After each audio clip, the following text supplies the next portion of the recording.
I was in the gym one day, and I was doing a gauntlet, which is you get about 5 different sets of dumbbells. I don't go too heavy, from 20, 25, 30, 35, maybe even 40. Sometimes I stop at 35.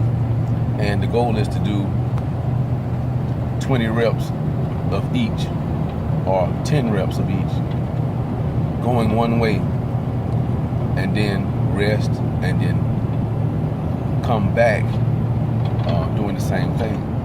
And it's basically to pump blood to the muscle.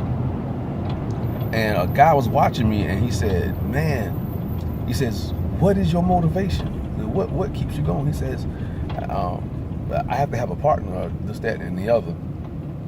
And you know what? I never thought about it, to be honest. But then I thought about in order to be motivated, somebody had to motivate me. And first I had a desire, and the second thing was the doctor that let me know that in order for the pain to stop, I also got to work out. If you don't know, I've been diagnosed with fibromyalgia, which is basically constant pain, excruciating pain in particular areas of the body. And so my motivation is pain. Pain is my motivation. Some of you are going through some things, and it hurts on the inside, mentally, emotionally, spiritually, and even physically. Let that pain be a motivation for you. And I went through, I'm not ashamed to say this, I went through spiraling depression one time in my life. And it was in that blackness, in that hole, I began to listen to motivational speakers. And that's how I found out about C.T. Fletcher and these other guys that kind of non-Christian. And of course, see, I know the Bible, dealing with Jakes and everybody like that.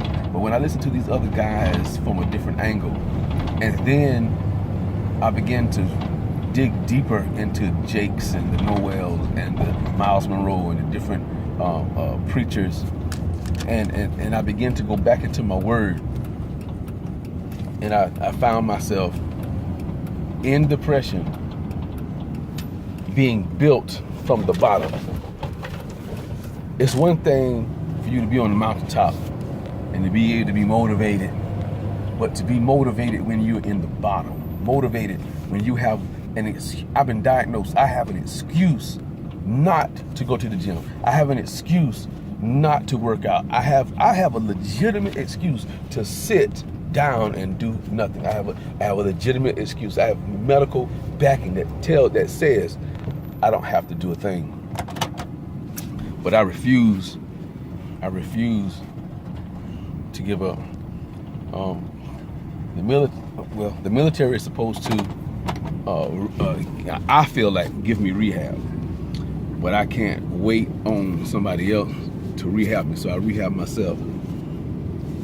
People don't know this, but sometimes when I'm driving and when I stop, I can't even get out of the van or truck to begin walking. I have to force my legs out of the van so that I can start walking. All people see is one side of you, and they don't understand the pain, they don't understand the other things. But I'm not complaining, I'm laughing because I didn't give up. And this is an ongoing process of being awesome. I plan to live to be 100, 120, and if I have to limp the whole way, I will. Can't stop, won't stop.